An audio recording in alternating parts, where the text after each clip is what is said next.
Welcome to the U.S. Kiss Vinyl Reference YouTube channel. Please like and follow us on Facebook, Instagram, and YouTube. All right, folks, welcome back to another episode of the U.S. Kiss Vinyl Reference. I am your host, Mike Stone, and you may notice that I'm wearing the same shirt that I was the last time you saw me. That's because I'm not making the same mistake I made with the last video.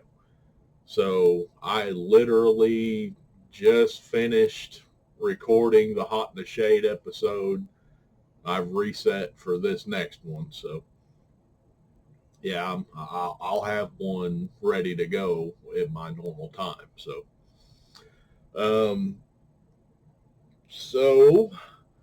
I was thinking about it while I was talking to the camera during the Hot in the Shade episode, and if I stuck to just one album per episode, this episode would be like 5 minutes long. So I'm going to start combining where needed, and with that, we are going to start today off with Revenge, and then we're going to talk about Alive 3 because they're kind of related. So, and with that, we might throw in another LP that's not necessarily related to Revenge and Alive 3, but it's of the time, so to speak. So go ahead and get yourself comfy, and I will see you in a minute.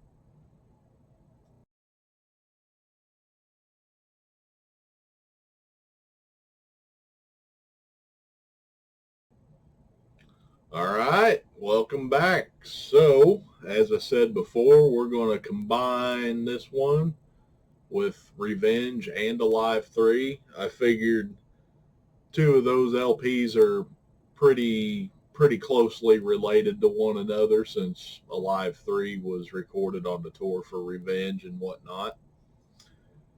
And I talked about the related LP. It's the Kiss My Ass album. I really don't consider it a Kiss record myself, but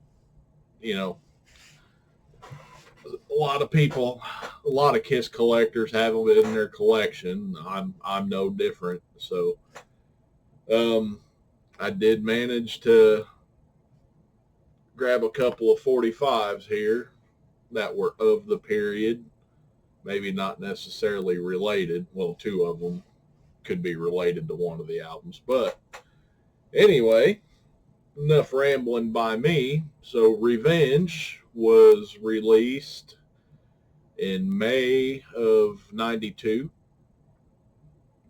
Alive 3 was released in May of 93.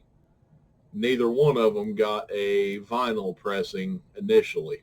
So it wasn't until a company called H&H Marketing got licenses to reissue a couple albums. So they got to reissue a couple of versions of Revenge. They got to issue like 4 versions of Alive 3.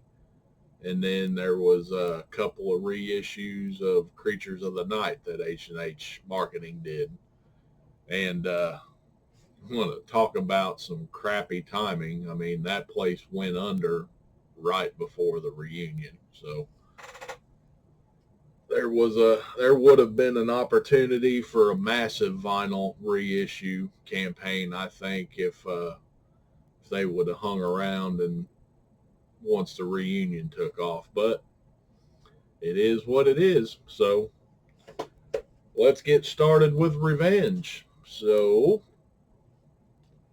I believe it was 95 when H&H released all these titles. Pretty sure it was 95.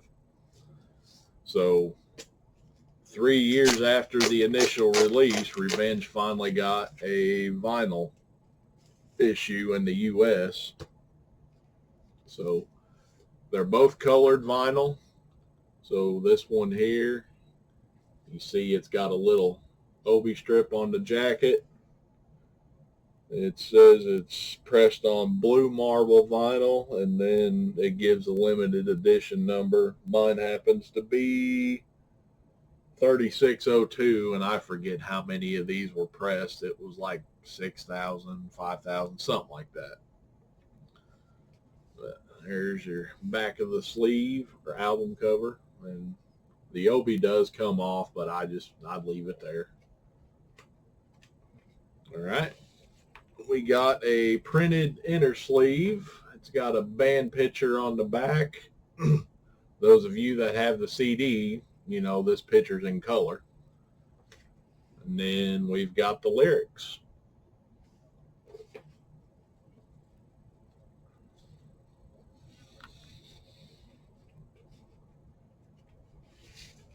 And then we get to the vinyl.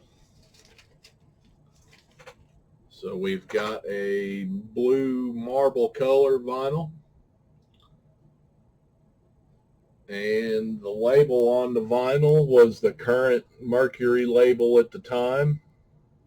There is no plant number, but you notice the text is quite a bit different than the Mercury labels that I've been showing. So let's see, the first generation would be the short text. This would be the second generation Mercury label for LPs. And then the third generation, of course, would be when the 2014 campaign started. So there's your blue marble vinyl. Memory serves me right, there was no hype sticker with the blue marble. I mean, it would have been advertised on the Obi, so I guess there would be no need for a hype sticker at the time. So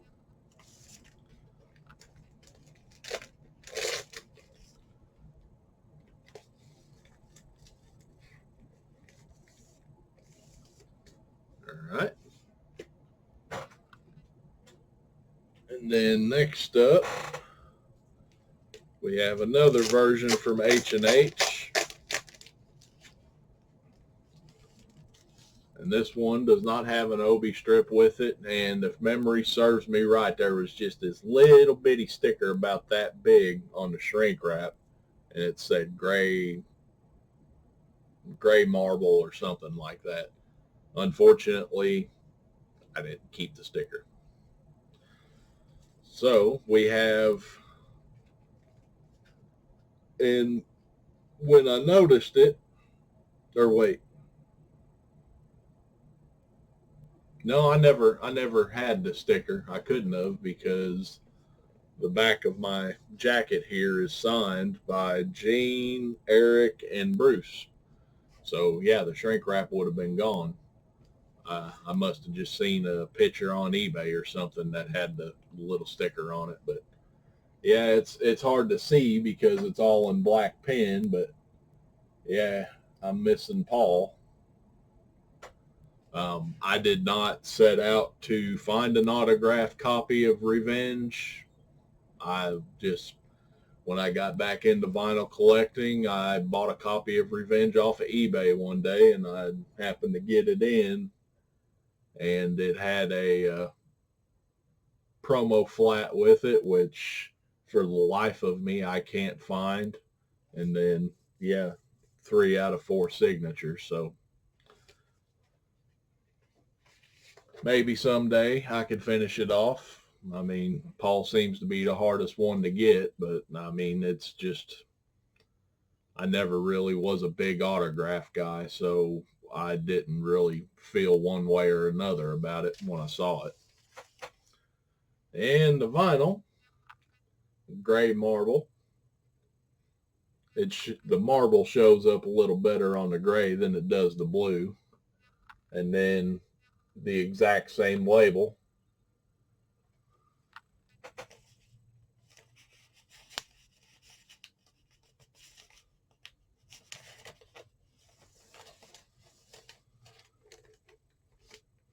And these H&H issues, they seem to be fairly sought after. I was able to obtain it pretty easily years and years ago.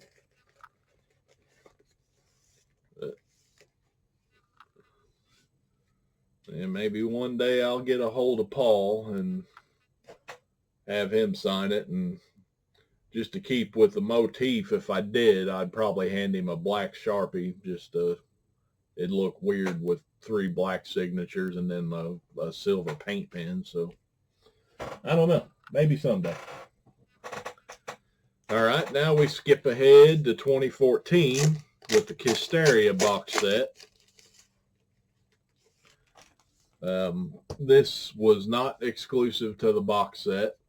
It did kind of go out of print for a little bit, but I think it came back here and there. So they recreated the sleeve pretty faithfully. And same with the inner sleeve.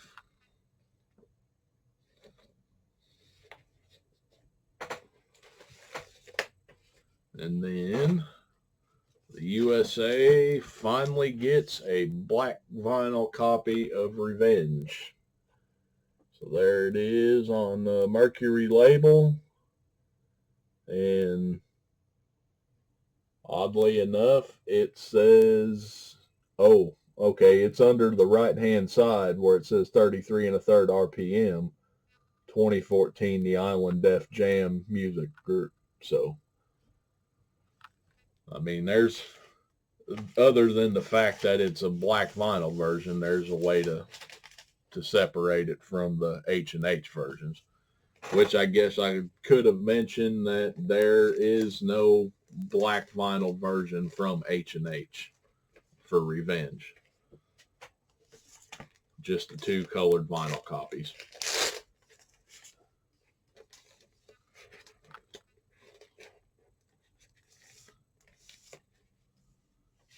Then we skip ahead to 2022, I believe. Yep.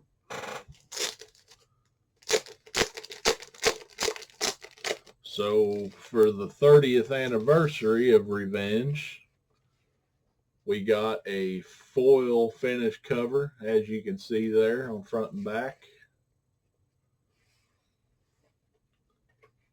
And then a whole brand new inner sleeve with updated information. So it is not interchangeable with the 2014.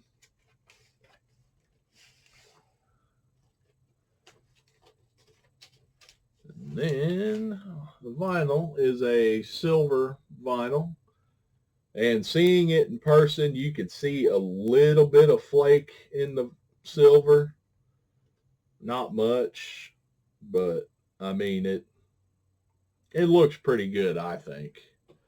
And then there's the label, and it too has updated information, so it's not an exact copy of the 2014 label.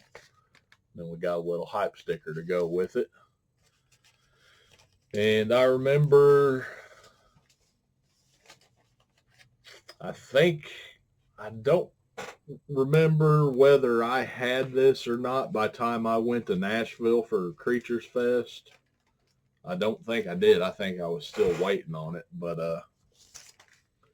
anyway, at Creatures Fest, there was several performances. I'm not going to get into all of it, but I will say that that weekend in Nashville belonged to Bruce Kulick. The event itself was supposed to be designed around Vinnie Vincent, but to me, Bruce took that weekend and ran with it. His band played, I believe, the last night of Creatures Fest. Played the Revenge album in its entirety. Played several songs from his era that, you know, people have been clamoring to hear. For me personally, I got to see him play Turn On the Night, which is my favorite song off of Crazy Nights, so that was special to me. He played Tears Are Falling, uh, several from his era, plus this. Peter Criss joined him for Don't You Let Me Down, I believe. And then, where was I going with that? Oh, yeah, they played Sword and Stone also, which was kind of neat because it's unreleased and whatnot. So I do remember the next morning as everybody was packing up and leaving, me and the wife were headed out, and we walked out of the hotel lobby. Bruce was loading his stuff into a vehicle to go back to the Nashville airport. And I told Bruce that he saved the entire weekend and he got a chuckle out of it. So, but I mean, it's the damn truth, because there was another performance there that was just an absolute dumpster fire. So I ain't going to name any names or anything like that, but it was something else. But all right. So that takes care of Revenge. And yeah, I love that foil finish on the cover that they've been kind of fond of doing lately. So now, since it's related to Revenge and was recorded on the Revenge tour, we'll get Alive 3 going here. So starting off, so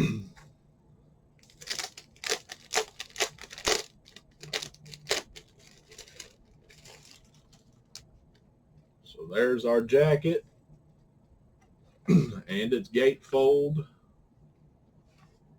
in the back of it. And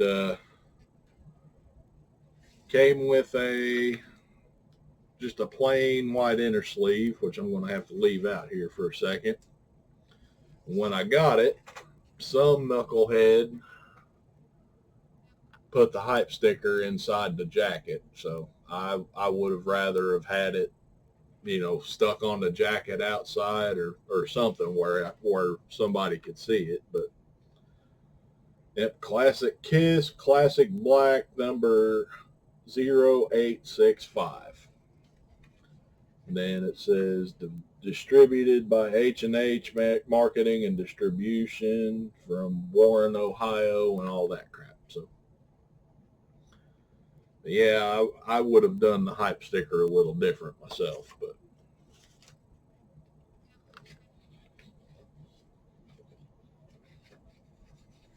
it seems to be that the black version of Alive 3 is a little bit harder to find.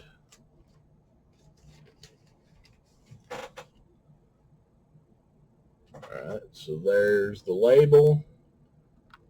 It's got different text from the Mercury label that you're used to seeing. I believe this started with Hot in the Shade, if memory serves right. And if you look to the left-hand side underneath stereo and 33 and a third RPM, you see a number 49. So there's a pressing plant number. And this one's on black vinyl.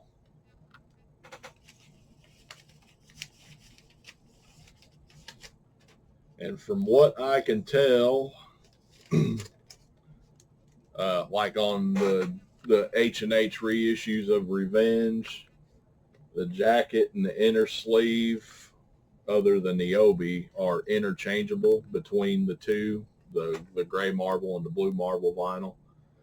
And then the H&H issues of Alive 3, from what I could tell, the jacket is interchangeable with the other colors. So there's nothing special about this jacket that ties it to the black vinyl other than some jerk off putting the sticker inside the cover here.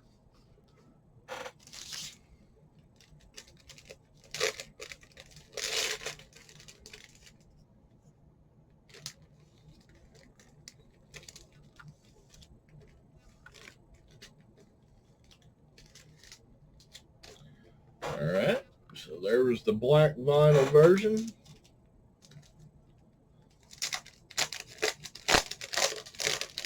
And I bought all 4 of them used, so uh, I got what I got. So here's the blue vinyl version. Somebody stuck a sticker on the cover, which, I'm good with that, I guess. I ain't got much of a choice now. But blue number 4297 is what my sticker says. Same white inner sleeve that the blue or the black vinyl version had. It's got the exact same label on it, and it's a translucent blue, which works out pretty good, I think. I always like the color blue, though.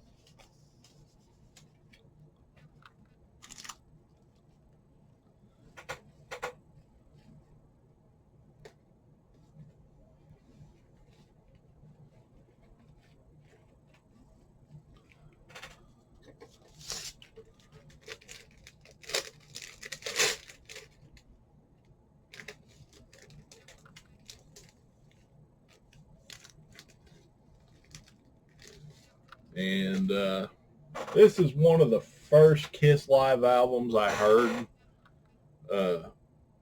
I got I got all 3 of them at the same time on CD. So, like, I had the studio albums from like the Destroyer to Love Gun period, so I was familiar with those. Um, I think I might have had all the studio albums for the first 3, so I was familiar with the Alive stuff beforehand. But a lot of these songs on the Live 3, I didn't have the studio albums to. So songs like Creatures of the Night, this is my most comfortable version because it's the first that I heard, and it's comfortable to me. I Was Made for Loving You. Um, you know, right before the guitar solo, it starts over with just that chugging guitar, and then the bombs go off. So anytime I listen to any version of I Was Made for Loving You, when that little chugging part comes on, I keep listening for those bombs to go off. So just little things like that, but yeah, there's a lot of songs on this one that these are my versions of. Creatures. This was the first I heard Creatures of the Night. Um, I Was Made for Loving You. I Still Love You. This first time I heard that.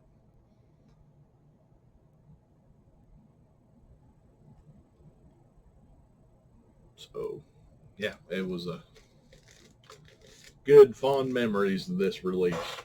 And I mean, this is one of my favorite lineups.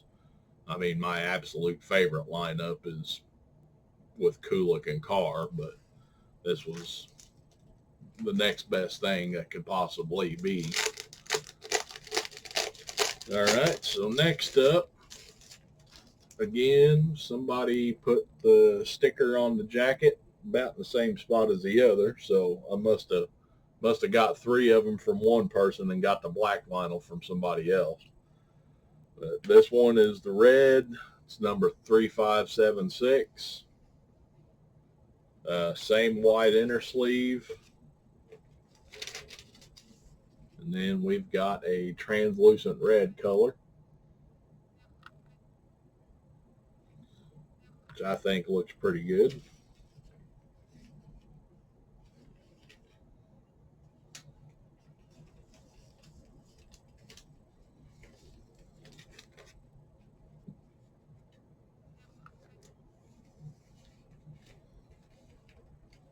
And a lot of people around this time just bought this stuff and kept it sealed. I open everything and enjoy it, but this stuff was already open by the time I bought it. So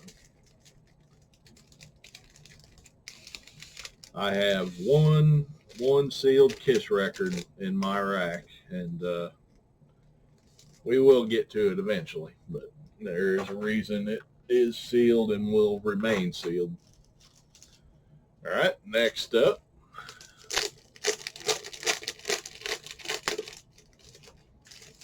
again with the hype sticker on the jacket. This is white, number 4297. Same plain white inner sleeve. And that vinyl is white as can be, and it's not translucent at all. You don't see anything go through it. All of these H&H issues have the exact same label. They all have that Plant 49 on it.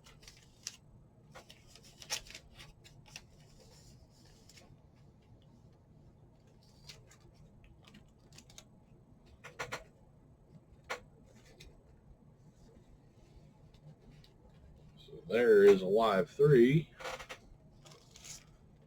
And if memory serves me right, it seems that I remember the black vinyl version has two different hype stickers. One of them can say "Finally" on vinyl, and then mine happens to say "Classic Kiss" on it. So if one were trying to hunt down the different hype stickers, there's you a little nugget there. All right, now we skip ahead to 2014 with the Kissteria set. This was not exclusive to the set. And everything is as it was upon release. So we got the front, the gatefold, and the back. There are some mistakes inside the gatefold that still remain. But from what I understand, Universal was not a fan of changing anything at the time these were being put together. So again, with the plain white inner sleeves, we have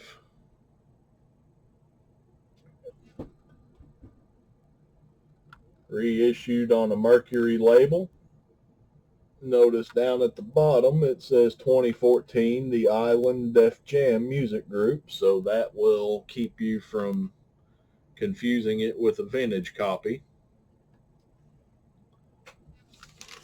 And if I feel like listening to Alive 3, this is usually my go-to. This or the original black vinyl version.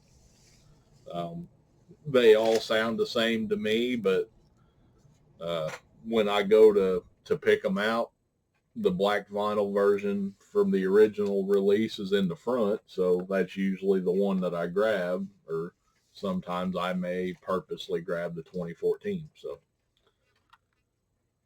I don't have I guess my ears aren't tuned good enough to figure out which one sounds better and all that. You know, they sound like Alive 3 to me. So.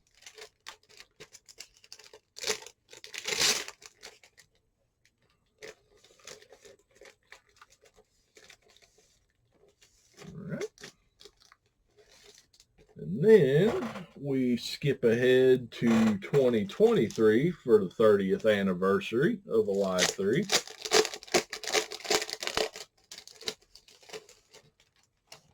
So this jacket was recreated, like the black is flat as could be, and then all of this is real glossy. I hope that shows up on camera somewhat.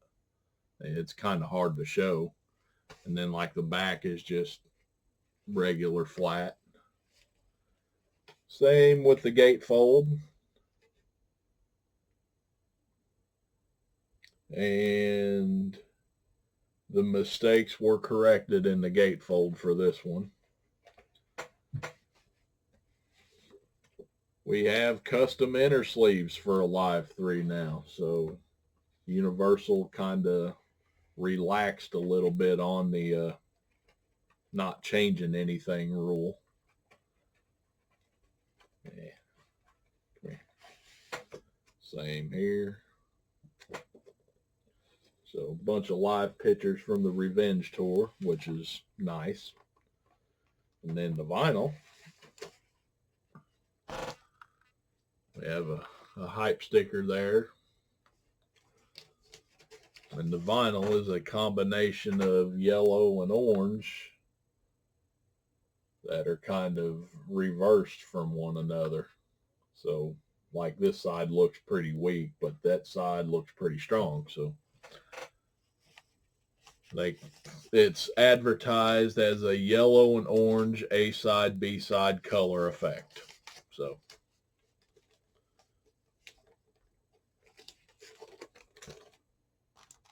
yeah, I thoroughly enjoy this one.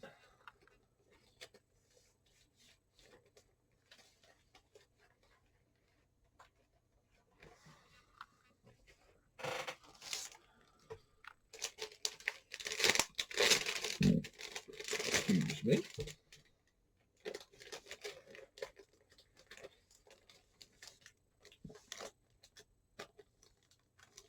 And then the next 30th anniversary,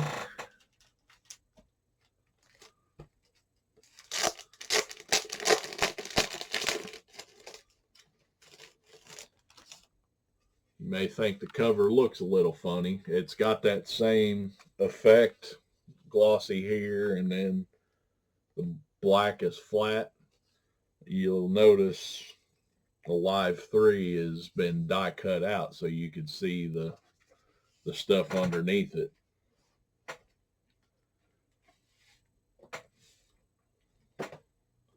It's a pretty weird effect. You got the same inner sleeves.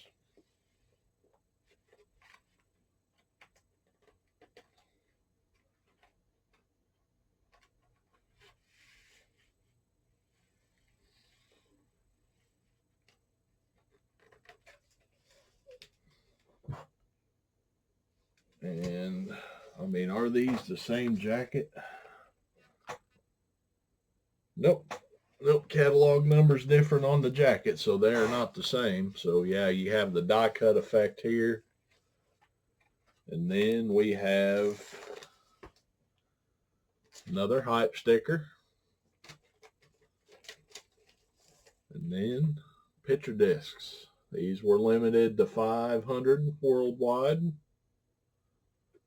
We got a couple of, got a live shot from each member of the band on that tour, and it's kind of fitting to me that Bruce Kulick is side A because, let's be honest, he was the MVP of that time period. Of course, I would say that because I am a Bruce fanboy, so to speak. So, but he played his ass off during that period, and he made those songs sound great. To this day, when he plays Kiss songs from his era, he makes them sound great along with his band, who I can't compliment enough. Todd Kerns, Brent Fitz, and Zach Throne at the time when I saw him in Creatures Fest. There's Eric Singer, and a great shot of Gene blowing fire there. That's, to me, that's one of the first images I ever seen of Gene blowing fire. Long before, well, not long before, but before I seen the makeup incarnation of it.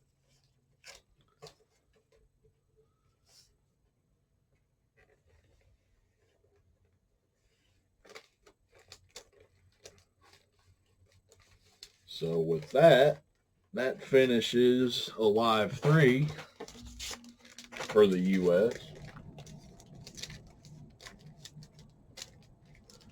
And you want to be especially careful if you put these in sleeves because they will hang up on some of those die cut letters. So you want to make sure you got the leading part of the sleeve clear of the die cuts before you start pushing it down, like that V right there. The sleeve will get up underneath it. So just kind of watch that. Of course, most of you watching, if you have it, you probably kept it sealed. So, no worries, right? All right, so we do have a 45 release. It's not tied to either one of these. It is of the time, though, around 93, 94-ish. It is a live version of Rock and Roll All Night. And without the damn 45 hole, I can't grab it like I usually do. So it's on that white label there, and it is a promotional copy. And the back side is just a blank label. There's nothing pressed on that side. I believe this was issued as a promotion for the Dazed and Confused movie soundtrack.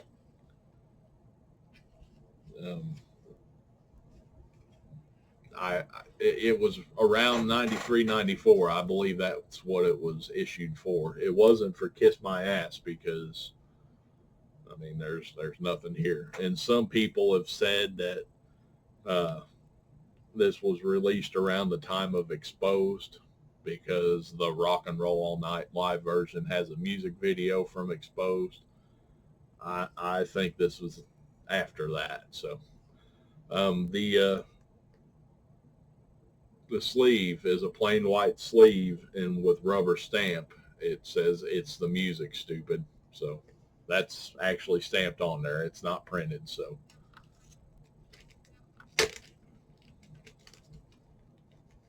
and that's a correct sleeve. That's not something that just the previous owner did. That's how this was issued. So there's that 45. And then we'll talk about Kiss My Ass for a minute. This is a tribute album, several artists. I didn't have this for a long time. I just got it within the last couple of years. I don't even have it on CD. So the first time I listened to it was when I got the vinyl just a couple of years ago. Not really my cup of tea, but it's all right to have. So there's a front cover with a gatefold, and there's lyrics and stuff inside the gatefold, a bunch of tattoo pictures and whatnot. And then the back side. And then on this particular copy, there's a gold stamp there. It's got a plain white inner sleeve, and it's on red vinyl. And there's a close-up of the labels there. And there are no promotional markings on the label. It's just that gold stamp there. So kind of like Lick It Up, Animalize, Asylum, Creatures of the Night. They had gold stamps on the jacket, but no promo mark on the record. So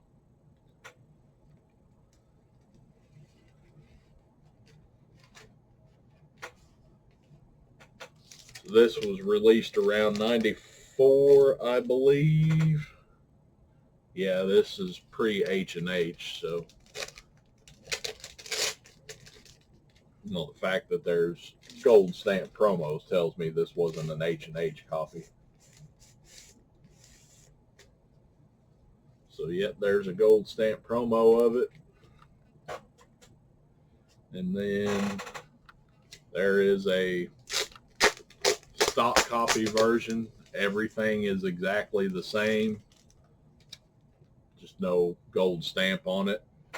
And I actually bought this sealed.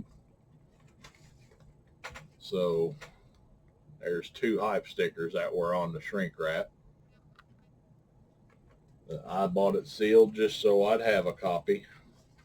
Opened it up, and there's Kiss My Ass.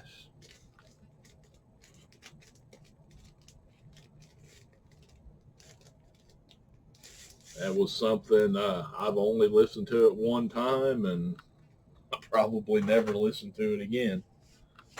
All right, now we've got a couple of 45s related to this. So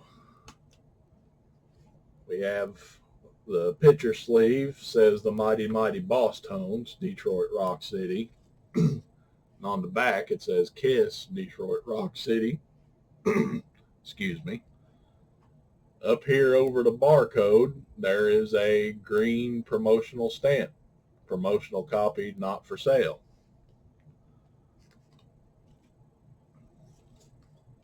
And then for the record, side 1 is the Mighty Mighty Bosstones, and it's on green vinyl.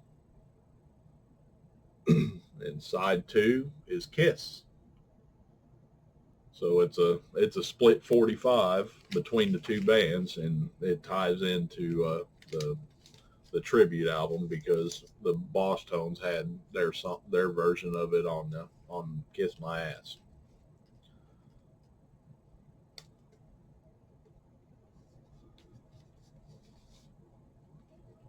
All right.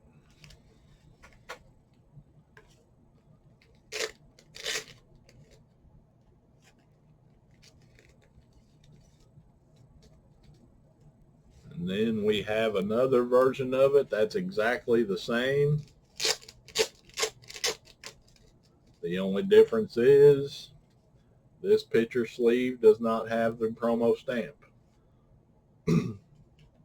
On that 45 that I just showed with the green promo stamp on the picture sleeve, the label did not have anything on it about it being a promotional copy. So